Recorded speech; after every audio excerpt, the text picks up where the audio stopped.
Okay, good Okay. morning. Let me pin the videos here. Oops. Pin Janet. There we go. Good morning. Happy Friday. I'm so glad that you decided to put your green on. In Minnie's case, maybe some of you are currently putting it on. Thank you to Ralph's 199. What did you say? It was cute. Anyways, you guys, I'm so excited to have this amazing guest with me this Friday. Not only is she a wonderful agent, but she's a wonderful philanthropic person. And so there's just a lot that she has to share with us. So welcome to the call, Janet Darrow, Thank you. KWCP agent, international jet setter, 72 sold master. I could probably go on and on and on. Luxury concierge, all of it. But Janice, tell us a little bit more about yourself if people don't know you on the call. Okay. Well, I'm a kind of a peripatetic person. I'm a traveler, and I lived abroad in Europe and then in Dubai. So I was outside of the country for 13 years and came back, got divorced, had to decide what to do to make money, and thought, oh, real estate. I like people in houses, and came into the business with a lot of HGTV inspired uh, floor time ideas on how real estate was done, and then learned how it was really done. And yeah, I mean, I ended up back in Long Beach, which I never thought I'd be back in Long Beach, but I ended up I went all around the world to end up exactly where I started. So I that's love kind of it. short. Yeah. Yeah, no, that's great. And you have so many life experiences of what brought you here and what you continue to build on your real estate. So open up a little bit about some of your relationships that you have it with luxury, with international. What does your business look like? Okay, well, right now it could look a little bit better, but just I keep working. I think that's the important thing is you've got to do something every day. Yeah, my relationship, that was a question I said, don't ask me because it's so esoteric. Yeah, my thing is, and I know Keller Williams is all about the one thing. I'm about the 9,002 things because I'm interested in everything. Oh, that's interesting. I'm one of those people, I'll read an article on the internet and I'll follow the links down the rabbit hole just because, oh, interesting. Oh, so I'm very, very easy to get caught up in the bright, shiny object syndrome. But I've kind of narrowed it down now to a few areas of specialty, and international is kind of my love. I wouldn't say that it's bringing me in a lot of business quite the way I thought it would, but the business it has brought me has been the luxury business, has been, for the most part, high-end business. So, of my really highest sales, it's been through my international community. Mhm. How did you get involved with international real estate referrals, meeting people across the world, and finding that connection with real estate? Well, I lived overseas. And while I lived overseas, I was a member of the American Women's Association of Vienna. And then when I moved to Dubai, I encouraged Dubai to join that, or the AWA Dubai, to join this group that we'd been in, which is a network of women's or international clubs around the world called FACO, which is Federation of American Women's Clubs Overseas. And I got very involved with FACO. I sat on their foundation board for a few years. And I just loved it because it was like taking local governance of your club. I was like the president of AWA Vienna, and then putting it on a global platform.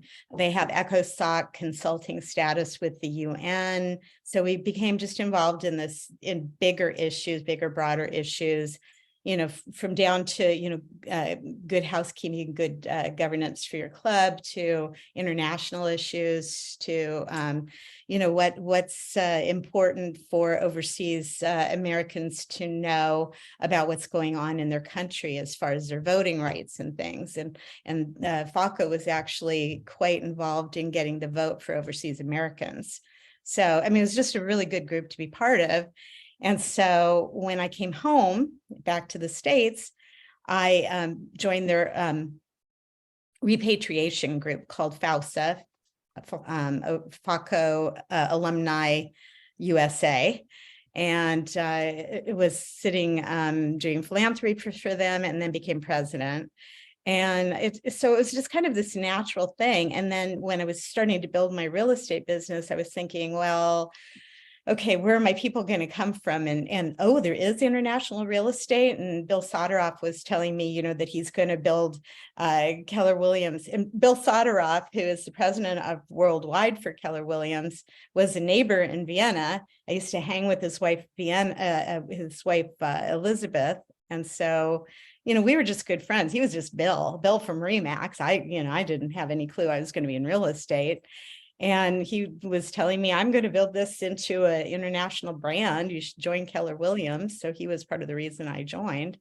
And then, I just started exploring international and how do you become an international agent? And I was trying to do something a little bit different, because most people will have a connection to a specific country, and they will become, very versed with either working in that country or sending referrals to that country and just kind of become the person. My idea with international was that I have this farm, this international farm of this women's group. And they move all the time. And if they're moving someplace and they need an agent, I could be the person to refer. And if they were coming to California, I could help them. So, I've had people who, the agents in the US don't understand that even though you're living abroad, you can still get a loan, because you're an overseas American. So, it was just really good because I'm able to help that community. And then part of my thing is that I give back to their target program whenever I have a sale. And that's a philanthropic program. Thank you for sharing that. We got in a really good discussion yesterday during one of our new agent classes, the mentee class, about community farming, and I think that you as a business, how much of your business, elaborate on this, comes from referrals, comes from outside sources? How are you maximizing what that looks like as well? Yeah, for me, it's like almost everything is from referrals and from my database.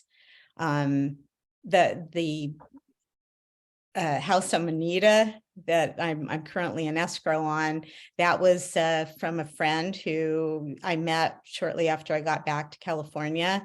And when this guy was looking for an agent, said, you've got to talk to Janet because I know she'll take care of you. I'm very active on Facebook, so if people see me doing real estate business, and they also know what I'm like in person, a lot of them. And so they do refer. So most of my business has been from that. And then the international, I do community farming is exactly what I do. I don't have a geographical farm at all. So it's been completely, from my different communities that I'm a part of. And the international one has been probably the biggest one for me. You've been so good at creating community, I think. When you are in different geographical locations, or you move or you relocate, sometimes it can feel like you're starting over. How does someone like you, who may not live in the same geographical place or may start over somewhere new, how could they build that community farm? Well, it's the same as if it's keeping in touch with people. Keeping your, what do they say? It's like 12 touches before they really comprehend that you're in real estate and they're getting the message. So for me, in the international, there's a magazine called Inspiring Women, and they profile different women in the clubs. I always have an ad in there. I always am a sponsor at some level of the conferences, and that gives me a chance to speak in front of people. And, you know, I go to some of the events, the Alumni Association, FALSA, I go to their yearly getaway. And so I, you know, get in front of people and I talk about what's going on in the real estate market. And then a lot of them are Facebook friends and things like that. So I'm constantly talking to them that way as well. Social media is really good leverage, and you definitely excel. If you guys don't follow Janet, she has many pages, whether it's Facebook or Instagram. Make sure you guys go and subscribe to her. Maybe Many or Kim could drop that in the chat, her handle. But how you're maximizing that to really high level. Talk to us a little bit about your social media strategy.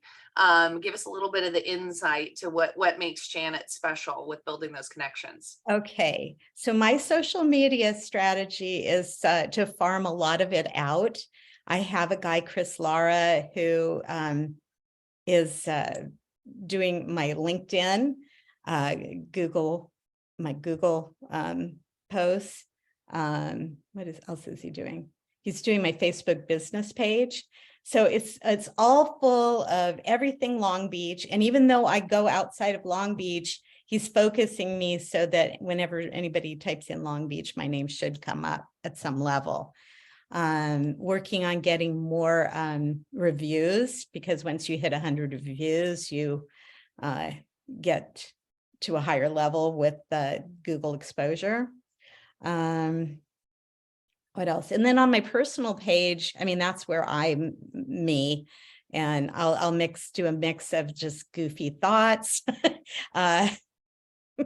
doing this.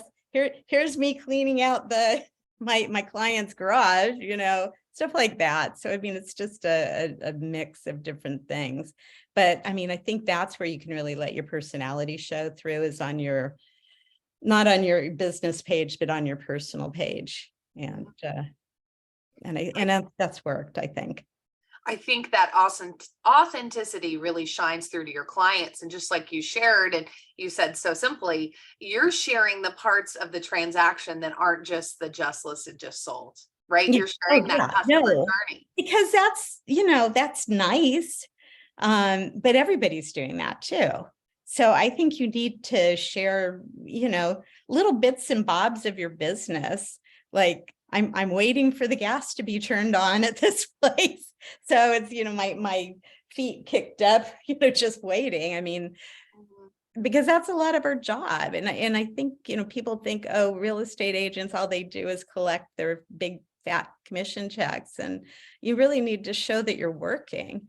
And I think you need to, in your business, as you're, you know, working with your clients, especially if they're not around. This guy is in Flagstaff that I'm working for right now. I need to show him that I'm working and doing stuff. I need to communicate with him regularly. Okay, well, I took care of this and this today. You know, let him know that you're earning your commission check. Mm-hmm.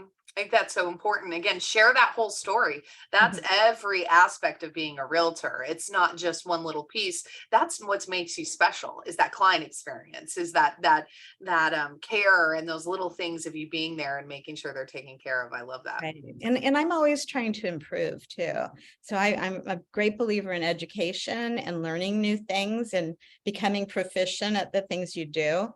You know, I'm in the 72 sold program now, which I know is disappointing a lot of the mentees because they want to be doing open houses, and I want to be doing open houses and leveraging it in that way too. But I'm really truly following this step by step. And I'm finding that, you know, like one of the things is be there for every showing. Now I've got like little fancy wraps for my lockbox and stuff, but I don't have my lockbox on this property. I've been going to every single showing and meeting and pointing out all the aspects of the house. And I think this experience has truly made me a better agent, because it's like, oh, wow, look at the difference. So you started touching, and I'm glad we shift focus because I really want to pick your brain about this. Since this is a relatively new program, 72 Sold, if you're here on the call and you haven't heard of it, it's a partnership that Keller Williams has with a company named 72 Sold, where there's multiple facets of involvement, but it basically is a tested, true sales program that if you follow to a T, you're able to offer your sellers a specific outcome or a result. And Janet, again, I just want to commend you for, you've always been kind of like a pioneer with these things and trying them and adopting them in whole. So you've been in this program for, several months now. What things have you learned? How has this shifted your business from, I believe, a more transactional point of view versus a more relationship point of view? How has this shifted for you? What are you learning? What could you share with everyone? Right. Well, I've had mixed results with it so far, but I also take the long-term view of things that I have not done the do-it-yourself portion of the program yet, and I fully intend to, because I think that's going to make my name and this program more known in Long Beach, in areas that I want to focus in. So it's going to put me more in a geographical farming mindset, which will be, something new and different. But I think what I see people do is they give up too soon on things. And I mean, I feel the frustration. I don't think the leads that I've gotten have been particularly good leads. I follow their text tracks and I text and I get not interested back, which is interesting because they called in, they wanted the valuation on their house. But as soon as, you text back and you say the final step is a, quick 15-minute walkthrough, they're like hands off. They don't want to be part of it. So, I've had mixed feelings, but I know that the program works because I was using that program on this recent listing. And I'm in escrow for $135,000 over list price. So, I think following the steps really led to a very good outcome. Mhm. So, And excuse me, remind me, that was a cash offer, wasn't it too? yeah, it's cash offer. Yeah. Wow, it's powerful. So, but I think that's the way it is with any program that we have, especially when it's new. And again, this is exclusive to Keller Williams agents. So I think this is important.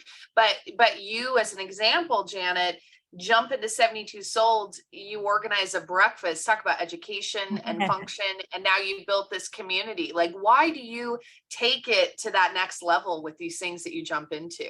Get involved, step up.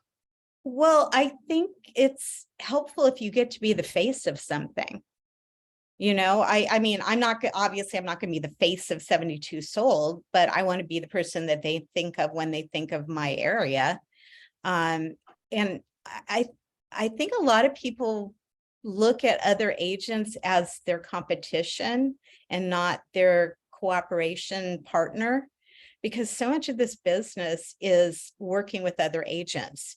You have a little bit of negotiations, but it's not necessarily competition. And yes, I think the only competition is when maybe you're going against somebody for a listing. Other than that, you are, working with the other agents hand in hand, and you need to build really good relationships with the local agents so that they want to choose you when you have buyers. You want to have, and you want them to know that you do your job well. And I think reaching out on different levels in different communities to other agents around the country, and for me around the world, because I do the international, is super important, because I want to do business. I want to have referrals with them. I don't care if they ever refer to me, but I want good partners that I know when I'm referring business out, because I want my referrals to be really good referrals. And for 72 sold, if they've got things coming to California, I want them to think of me, not just for 72 sold referrals, for other referrals that come in, just through their sphere of, they know somebody's moving here. So this is, why I do some of those things is just because I want my name associated with it in their heads. Brand recognition is what I'm hearing from that, and Janet, you're very clear with who your brand is and who your client is and who your consumer is. And I think, I think you are. I definitely think you are. Like I said, I'm the jack of many trades. So I think I get over enthusiastic about a lot of things. I don't think I'm ever going to be able to change that about me. But, so I think I dive into too many pools, but yeah, I mean, But I want to be a real, That's your I'll do brand. You're everything. enthusiastic. Literally, your enthusiasm. So let's pinpoint this year. You're the queen of creative referrals and marketing pieces. Share Yeah. with us some of the things that you've done in the past. I've seen you hand out some fun stuff to clients and agents. The Between pop your pies and things.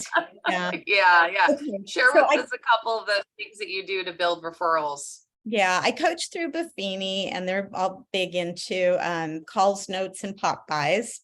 And it's very personal relationship building. And for me, it was a godsend. I think if I was just doing, calls to expired listings, I would probably have lasted, a year in this business and wah wah. So for me, basically, getting into this, digging deep into my database, into my communities and things like that has just been wonderful. And so, the pop buys, I just try to do things that will stand out. I think a lot of people have got and this is like really small, really like paperclip size small. When I go to the conferences, and also elsewhere, I have these little key paper clips that I got from Amazon that I put on my business card. So it's literally the world's smallest pop by. But when you go to these conferences, you collect a bunch of business cards, and then you'll also do like the automatic, on your phone business cards and stuff. And then somebody's name just gets in your phone and you don't remember who they are because at least on the cards, you can put a note, or my little reminder is the paperclip of who I am. Oh, you're the paperclip girl. Okay. So, it's something as simple as that, seeds, giving out seeds, coming by your clients, seeds for forget-me-nots. So, springtime, I know if you have any referrals, remember me, this is some forget-me-nots. I don't know, I try to do things that make me at least stand out a little. I've got these boxes that I've been using, which I'm going to go grab one real quick. Yeah, So, please do. They're very cool. Yeah. While she's grabbing that, one of the things that I saw that was the most creative, Janet's known for her client events and client parties, and I'm sure she can touch bases on it when she gets back. But I'm at this client event that she's hosting out in her open in her front yard, and she has salt that's branded, and it's like realtor that's worth a salt. And she gave out a bunch of salt things. But yeah, show us the boxes that you have. Yeah. Okay. So this one's almost put together, but so I'll say hello. It's not quite put together. I have, it's backwards. Yeah. No, it's not backwards for us. It's, it is. Okay. Yeah. So it says, like when entrusted with the sale of a home, my promise to you, and then like all of the different things I'm going to do. That stuff's also in the box. On the back of the box, I have this. And so when I go to listing appointments, I have everything in my box, and then I leave them with the box. It's a nice place for them to keep everything. It's a good reminder of who I am and what I stand for. I do wish, I think I need to get some like stickers or something with 72 sold, put that in there as well. But I'll fill the box with, buyer and seller guide, stats and information on the market, some of the 72 sold information, and just, put together like a nice little box for whatever. And then, maybe some swag, just, I have beach balls for when I was going to a conference, and we were going to have our next conference in California. I had beach balls made up with my logo, and that conference didn't happen because of COVID. So, but so I'll throw stuff in here. And then also like when I'm done with selling a property, I'll go to about 25 houses close by, and I'll, put a bunch of fun stuff in the box, call it the celebratory box. I'll go door knocking with it. If they're not there, I just leave everything in the box as kind of a fun little gift to everybody. And yeah, I mean, it's good. And I mean, none of these are original ideas. I pilfer from all over. but I do my own twist. So I You- think I saw somebody asking where I got these boxes, Box Genie, GENI, and I think it's just boxgenie.com was where I had them made. The hardest part is just, getting them. They give you a, like, what do you call it? Like like a a template or something. schematic Yeah, template. yeah. Thank you. That was the Yeah, word I was looking yeah. for. And then, unfortunately, I have a sister who's a little bit more versed in this stuff than me, and so she put this together for me. I love that. So Janet, we have just a couple minutes left, but I'd love to hear from you.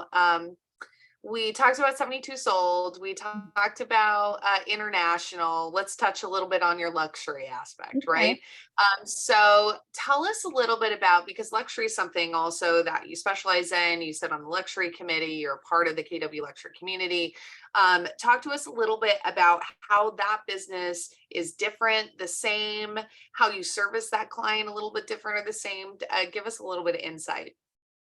Yeah, I it's the same and different at the same time. I mean, the transactions are exactly the same. In so many ways, luxury is easier because you're doing a lot of the same actions, but getting paid more. And for me, it's just been, trying to be knowledgeable about the market, what's going on in the luxury market, staying in touch with luxury customers. I'm actually going to farm more with the 72 sold, because there's so few things on the market right now. It's a little bit of a tough market. So I have to do some things to really go after that business now. And so I'm going to be really out there, with some nice brochures and things like that to try and capture that market. But I mean, I believe in treating your $500,000 or $300,000 condo client at a high level. And I'm a solo agent, so they're all working with me anyways. And, so as far as that goes, I mean, it's kind of learning what's important to your client and really respecting that. So when you're working with luxury clients, I haven't worked with like a $50 million type of client. I've worked with like a $3 million client. And they sold their parents' house with me. I proved myself with that one. So I had invited this woman who actually lived in Chicago to come, and, I saw she was in California. I said, well, come, we're having a concert in the park. Come and join us. And, so she came, and she's looking around and seeing a Marine Stadium and went, wow, this is really great. And I just can't believe how nice Long Beach is. And it's like, well, we have houses here. If you want one, I'll get you one. She said, funny thing, Tony's been talking about buying a house on the water in California. I said, well, we have those. So suddenly 2 weeks later, we were putting an offer in a place. And so, that led to 2 other deals. So I've done 4 deals with them. So, and they're just friends. I treat them because they come from my database, and so they're friends, and I just try and be honest. I try and tell them when I think something's good or when I think something looks a little fishy. I try and say, okay, this is a good idea, this isn't. And so they continue to use me, which is great. And then, I just think it's being in tune with where they're at. I had another, luxury clients that were referred to me as buyers, and, it was just gaining their trust and being a good resource for them.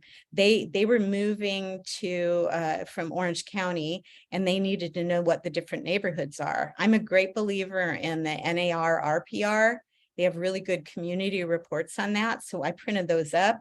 They were pouring over oh, this is so helpful, and so it's just doing the things they need to do. And I think the difference between a good agent and a so-so agent is, things go wrong, facing them, dealing with any problems that come up, and that's, I think, what kind of sets people apart as far as being really good for their clients.